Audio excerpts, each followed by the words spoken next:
Hey everybody, welcome to We've Got to Beat, the podcast devoted to 80s entertainment. Fuck, every single time.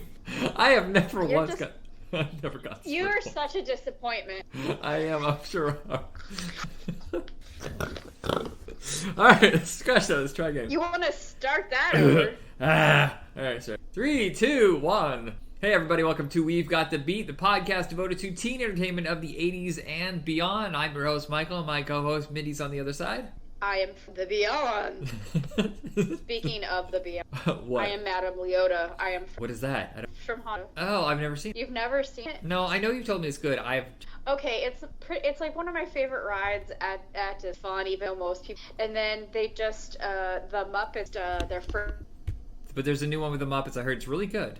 It was really enjoyable. We watched it. I love the Muppets so much. It really like does tie in a lot of stuff from the ride. Uh-huh. So if you're not familiar with the ride, it may not be quite as fun, but really it felt, I don't know, more like the Muppet movie that I have enjoyed like the last couple, but it felt like the good ones, like well, I still think that the best is the first and yeah. All right, so anyway, we're talking about Halloween, so we might as well bring it up. What we're going to talk about in this episode is the 20th anniversary, at least in America. I didn't realize that earlier in Canada. It is the 20th anniversary of the American release of Ginger. So we're going to discuss the trilogy for Halloween, and it was fun to revisit this. I kind of forgot how great these. In fact, I like 3 more than I did before. Agreed. I definitely saw the first 2. I think that we watched definitely saw the first one like before most people, because I understand that it obviously didn't make any money or anything like that, but has definitely a cult following enough to have 2 additional movies made. But I had never seen, so it was good to revisit, and so I watched one each night. So okay. I think that was definitely an educational, different experience to really do them back to back to back. I can't remember how I stumbled across this. I feel like it had been out for a little bit, but I think I was reading like Fangoria or something at the time that had brought up how good it was. I mean, it gave it like a really high review, and I was like, oh. And I remember hearing something else, I think like on, what was that website with the big red guy? It was really, Ain't It Cool News? I think they had talked about they had seen it at a festival and said it was good. So I think that we had a tendency to just also, if it was like a horror movie or whatever, we would just watch it. We were watch everything at the video store. Yeah, we were pretty crazy about horror after Scream, and I can't imagine us doing anything now. Like, we were pretty hungry. I didn't see all of them with you, but we tried to see as many horror movies we could that were like kind of teen oriented. Because I remember, that's my speed of horror movie. I can't watch anything much more. I would say that like these movies are about as comfortable as I am. I mean, that's about as far as I want to go with my horror, right. And ours were more pop entertainment. They're edited like action movies, and they had snappy dialogue. So it was like The Scream, and I Know You Did Last Summer, Urban Legend. I know we saw Halloween H2O, Disturbing Behavior. I saw The Faculty with somebody else, but that all of those movies were kind of like in our wheelhouse. And Ginger Snaps is kind of coming to the end of that teen run, but it's also way different. It is not like that Scream pattern, clone. Even the posters looked alike, where they would put them all. And this one is just so different. It's obviously very Canadian, but it's also, how some movies, they're shot in Canada and they always feel like low rent America. Like there's something like, oh, this clearly is. They never try to be anything like, they're not trying to be like anybody else, right, or like another movie at all. It has its own voice, pace, which is wildly different, because what we're used to for a while there was the setup and payoff of, you get to know somebody and then 10 minutes later they're killed. There's like a kill like every minute. It had to have a pattern. This is more of a slow burn. It's a character. Yeah, definitely, it's unique in several ways. One of the main ways is that it's, a horror movie with a lot of heart and a lot of character development. And that's what really, to me, makes it so good, is that you really get invested in girls. And man, I forgot how emotional. If you haven't seen it, it's two sisters. They're kind of into a darker, morose way of life. So they're not really part of the popular kid. Ginger is the one that's a little more, I guess, outgoing. She's kind of the leader of the two, and she happens to be, I guess, categorized as attractive. She's attractive in a more typical sense. Thus, if she wasn't so weird, the guys would want to get with her. So, you know. And then Bridget is the more withdrawn one, but smarter one, more keen aware of. She'll go more. She's more suspicious. She's more suspicious. She's slower to trust. Was very guarded, but for obvious reasons, to me, she is really the star. Oh, absolutely. I was literally about to say that, is because, especially based on the trilogy, the way that it's broken down, she really is a star. I mean, she's even listed on Wikipedia as a star. But yes, it's called Ginger Snaps because it's about her sister who gets attacked by a werewolf, and it's an unusual werewolf. At the time, I thought it was a little hokey because at this point we're now into CGI town. But reflecting back now, I would prefer this, special effect. A slight. I think they even use a little bit of stop motion street, but it's a person in a costume. It holds up better visually. Well, I think that it lends the confusion more too about what's really happening, because like a lot of good stories, they are very uncertain and are suspicious about what is happening, and they don't want to believe that this is is the truth. And I think that the monster, is it a dog? What is it? I think that helps. Well, and it looks different too. It's not like the classic full-on hairy beast. It's a little more skin, and it almost looks like a giant fucking rat. Yeah. I think so. I don't know if we really want to break down. Right. I mean, we don't have to go down it. So I just want to say that I still think the first one's the best. I think next, and I think the second one, I actually boring. And it doesn't, after the one, really kind of a letdown. It's not that she isn't a good actor. She is really, actually both of, horror. What's the name of this gal, Bridget? I don't remember her actress Emily name. Perkins. Emily Perkins. So she really started off career with a bang by being like the young, what's her name? The young Beverly, the It movies. That's where I was first to her. That means she's also a lot old playing. And, but, she's really delved into one of the, our favorite roles, I think, is, she's the man. Yes.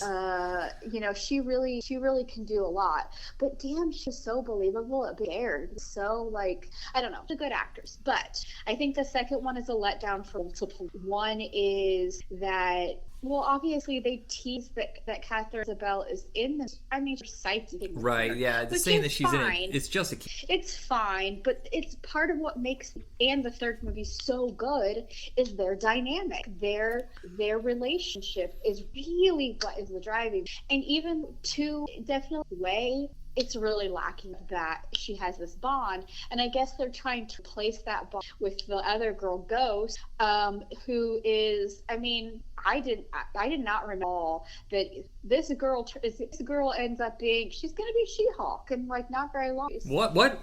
Wait, so she was the gal from Orphan Black, which is she really got known from Tatiana something or else. She's really making her mark on in America now. Okay. Orphan Black, you've never seen that? No. I know of it, but I've never seen it. Okay. Yeah, so she's the star of that, and she kind of really, American, but that's her big thing that now is Disney Plus series, which I am sure will bring in Bruce in some way. Right. Anyway, I had no idea that was her. Well, that's insane because, the guy who created the Ginger Snaps trilogy is the guy who created Orphan Black. Okay. Yes. I didn't know that until fact. So clearly he was, I mean, she's very good in this movie. But I think, they're trying to, in a way, replace Ginger with Ghost is longing. Clearly Ghost is a girl. Here we are with them having an unlikely bond. I hate the whole thing with Lily Guy. I hate the so disgusting preying on all these. I think it's for me, it ruins. There is an aspect in the movie that bugs me, and I think the second one is the best of these. So we're on different fields here, but the thing that bothers me about the second one though is when he gets killed based on her lie.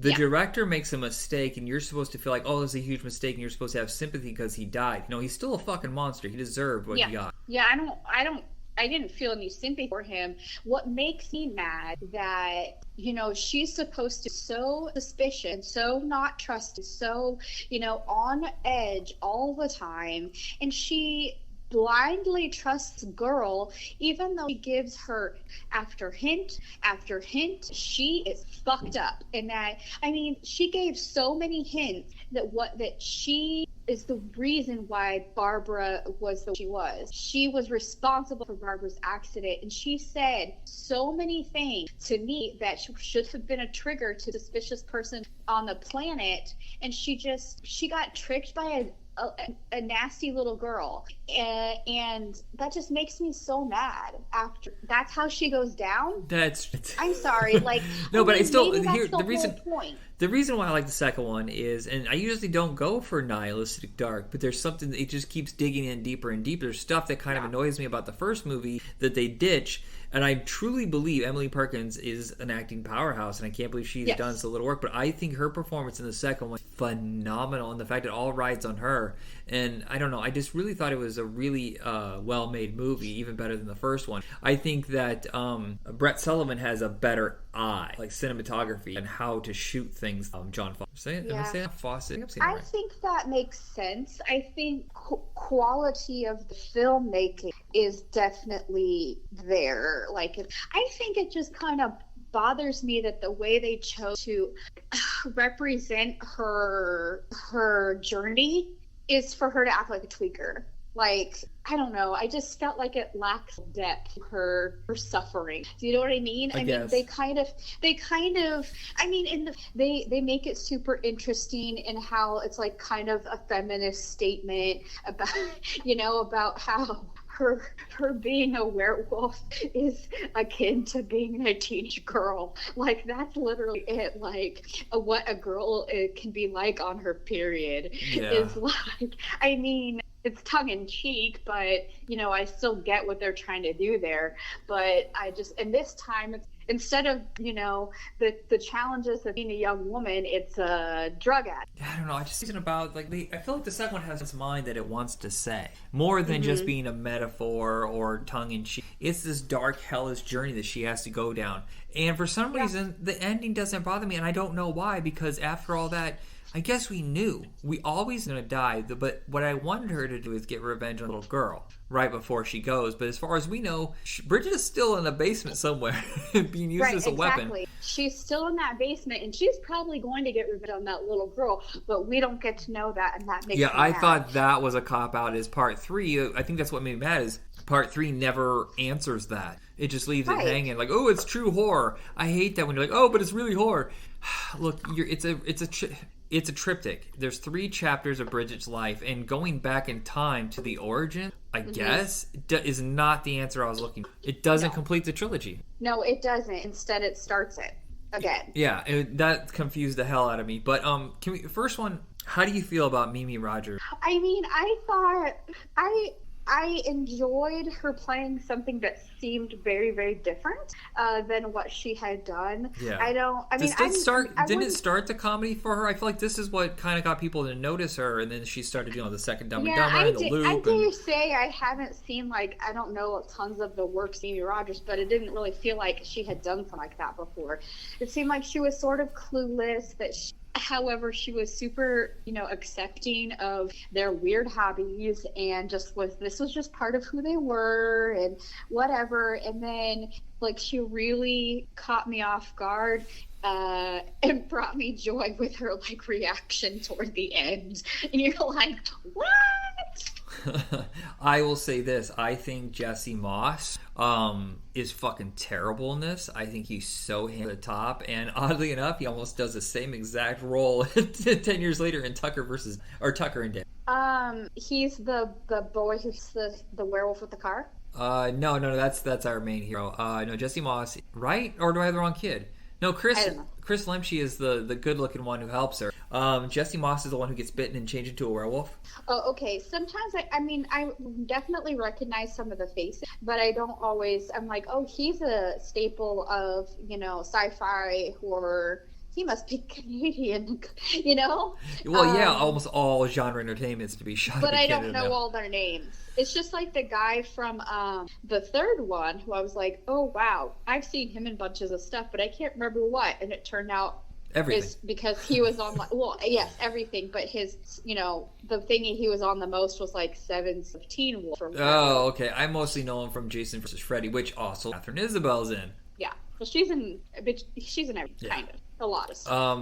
Is this the first movie to ever show you a werewolf tail? Yes, I think so. They never deal with it even in the transformation. Sometimes you see it like, when they're fully transformed, like in The Howling, use their tails. But I never see it during the transformation. And this is like, all of a sudden it's like, oh, there's a tail. What are you going to do about a tail? You can't sit on a tail when you're a human in class. Yeah, it's so, the way, the choices they made to depict, the changes was really interesting and different than most things. And it's like, dang, how these girls were so brutal to themselves in all these like, it's okay, I'm just gonna carve off my ear and no bigs. Oh god, the ending is all the movies are kind of brutal in their ending, except for the third one. Is a little softer, but. I think it's funny is that it's also like a slow process, like the way it is with zombie movies or vampire movies. But usually in werewolf movies, it's full moon, you're done, boom. Yeah, I assume immediately. In my head with vampire or werewolf movies, I would think like the whole first month until the first full moon is slowly going. Like your period. Okay.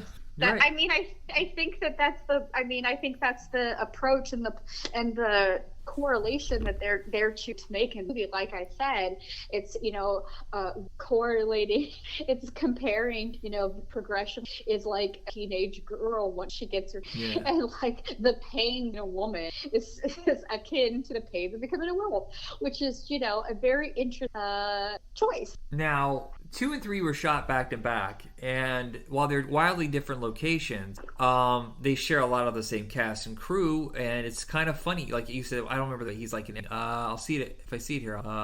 Brendan Fletcher. No. He's 2 different characters. Like, as if we're supposed to ignore this. Well, I guess it is. It's an alternate world, or it really is supposed to be the beginning of that werewolf. I don't. But why are their names the same? Oh yeah, that is weird. They don't even change their names if they're supposed to be like ancestors or something. Yeah. Like I can buy it because they've done that a million times, but their names are even. Now, what if this is supposed to be a fairy tale? Like, are they? I literally before I saw this, we thought maybe it's time travel. Yeah, the third one just it doesn't make any sense in, like I said, the way the trilogy should have been laid out, but it's still very interesting. I think it's the most exciting. The action sequences, the special effects, I think are phenomenal. I think there's one hell of a showdown. I don't know the kid's name, but he's American Outlaws. He's a Native American kid. This movie is the horror. If they made Deadwood a horror show instead of a Western horror. Nathaniel Arcand. I think he is great, and I was heartbroken. I have to look it up. So I want to complain about one more thing in the second movie. It's not because it's purely a like plot choice that makes me mad. I guess there's a lot of plot choices in this movie that made me mad. Okay. Just gotta bounce back to number 2 real quick. Okay, how long has it been since you watched the second one? I just watched it. I watched them all 3 on Vudu. Okay, listen. So this kid, Brendan Fletcher's character, whatever, who is in it for 5 damn minutes and then dies, which it made me super happy because he works at the library. He immediately talks to this complete stranger and is incredibly unprofessional about how he talks to her, and is like practically hitting on her by saying she's stalking him. It's the grossest thing I've ever seen, and is so unprofessional. And then he uses her personal information to find out where she lives, and then shows up at her apartment or hotel or whatever to give her books. I'm sorry, that is so stalkery and unprofessional. And I'm saying this because I'm a librarian, and that really makes me angry. All of those things would never happen. If they did, you'd get fired. Oh yeah, that's so gross. Anyway, but that starts the whole, I mean, that's like kicks off the whole thing, all the action. So anyway, I just had to say that. Let's go back to the one. Sorry. All right. The person I'm talking about that is in everything, his name is J.R. Bourne. Okay, yeah, I was just looking him up too. Yeah, he's got those glowing eyes, and he's usually like a villain's role, and he's a villain, of course, in this one. I don't know. I feel like it did a pretty good job with the core characters in this one. It sets up its mythology like instantly. Like you don't go out beyond the fort because it's overwhelming. You know, werewolves and I think it's creepier in a lot of its aspects. It's kind of like a siege assault movie, like a way a zombie movie can be. I know, I really enjoyed it this time, but I remember being so miffed the first time, like, this is just a waste of time. None of this matters. And this time I really got into it. I mean, I guess I can see how you say none of it really matters, but because it doesn't give you the answer. Right, but I mean, it doesn't. It feels, a lot of prequels, we know how though, so the stakes. Like the way I didn't care for Black Widow because I was like, well, we know those stakes aren't there. I kind of felt that with this too, but it does change things up a little bit. I really like whoever their lead, the head of the fort. I really like his role and the fact that he was protecting boy, and it does backfire on them. And I like the villainous. I think it has a little bit on its mind about religion. And the way that the Reverend is just like so obsessed with, these women, they're going to tempt us to stay on the right path. And at first you think it's because he doesn't want to sexually assault them. But it turns out he's just not really right in the head. Yeah, definitely very interesting overall. It's like what isolation do to you, and secrets, and the fear because they're running out of supplies, and I don't know, there's a lot of elements to create that and bringing in strangers, let alone strangers that are women. Yeah and the Bridget and Ginger, they changed their characters a little bit, especially Ginger. She's not as forward, I guess. She's not someone. They're both terrified and they're both out of their. I do think it's interesting. I feel like Bridget changes a lot from movie to movie. Yeah. Each movie, she is a version of herself, but obviously, the first one, she's very guarded, introverted, and just like a shadow of a person. Right. Well, she's Ginger. Yeah, I think so. Don't you think? Yeah. I mean, I feel like that she's always hiding by being protected by. And then but then she has to protect Ginger, and then things start to change. And then in the second one, she doesn't have any. I mean, I guess she's trying to protect everyone from herself. Right. Yeah. And she's very. I don't know. I almost get not the like sexual energy, but almost a little bit of like faith from Buffy the Vampire Slayer energy. Just like the intensity, but not. Does that make sense? And then the third one. I mean, she's different than the other two. She's not quite hiding behind her either.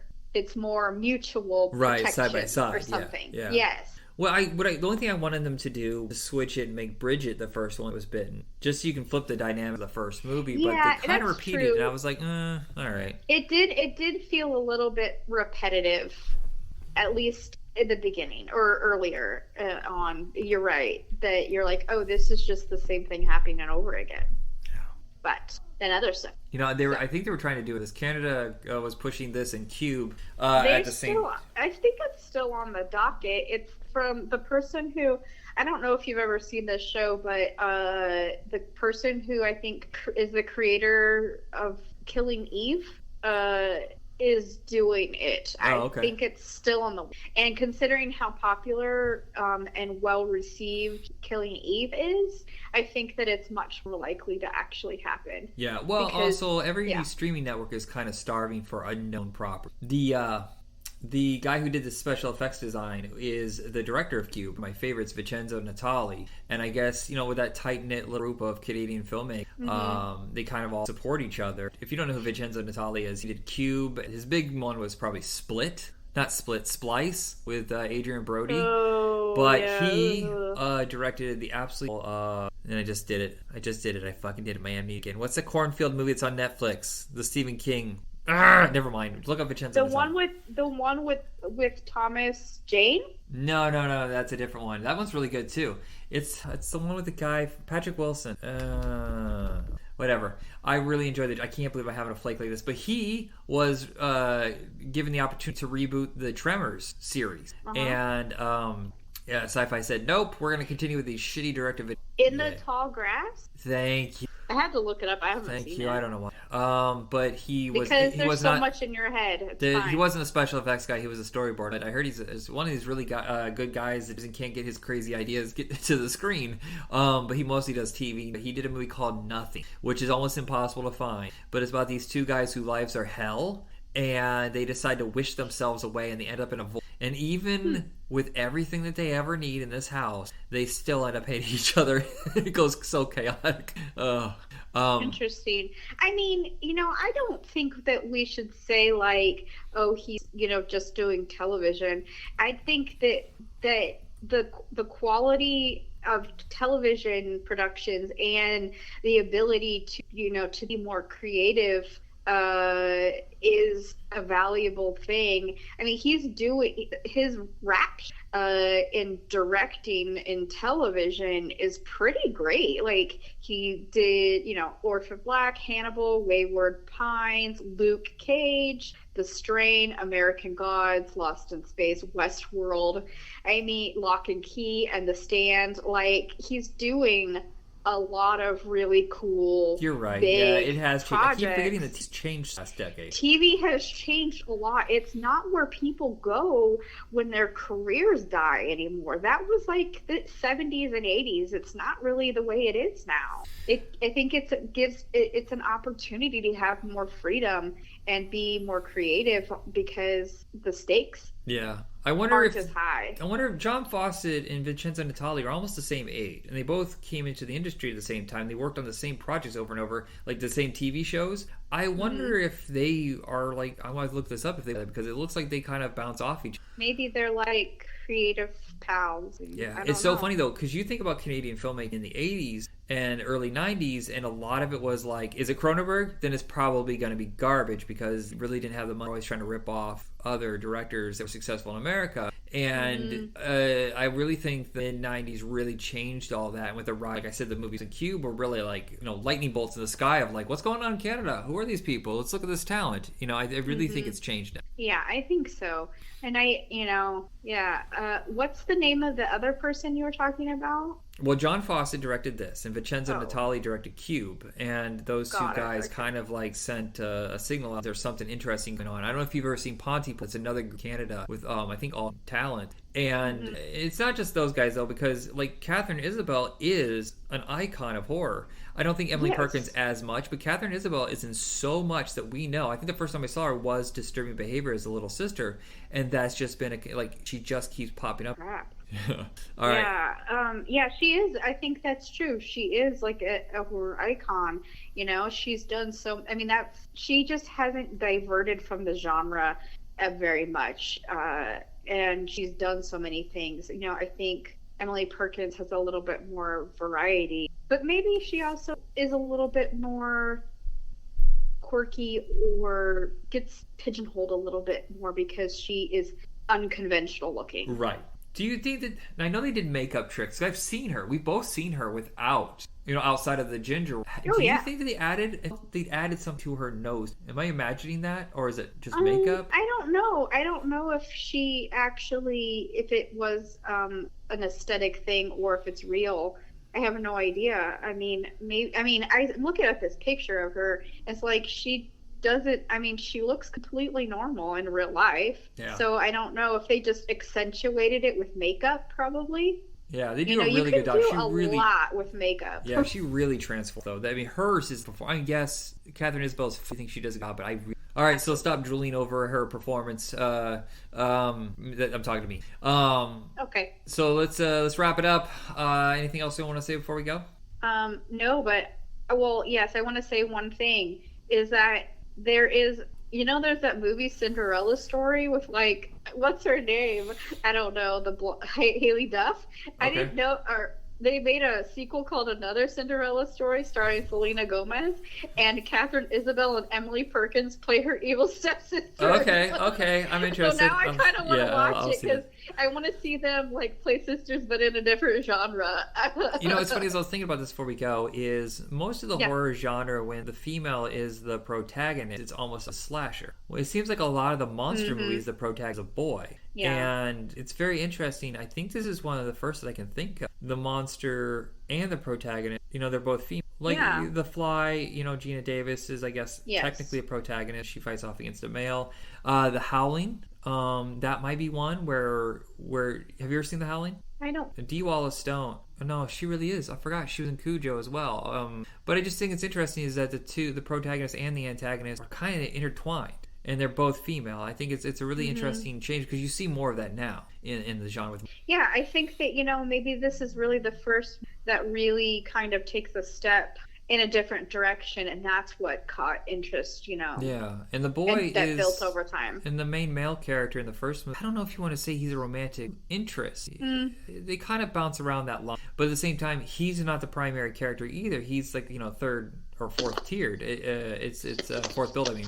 So I think it's really interesting how they changed the rules with that. I almost want to say this is kind of a game in the genre. I know. I mean, I think that really is why, like I said, it gained interest as built following it out. It was Shout Factory has the Blu-ray. The second and third one I do not believe are on Blu-ray. In fact, are kind of lost full properties, but they are free. You can there's some commercials, but they're free, so don't complain. All right, that's it. Check us out on Facebook under Hit Rewind Podcast, and have a good night. Don't you want to say goodbye? You're so rude. Bye. Bye. Gosh, I am so rude. I'm so sorry.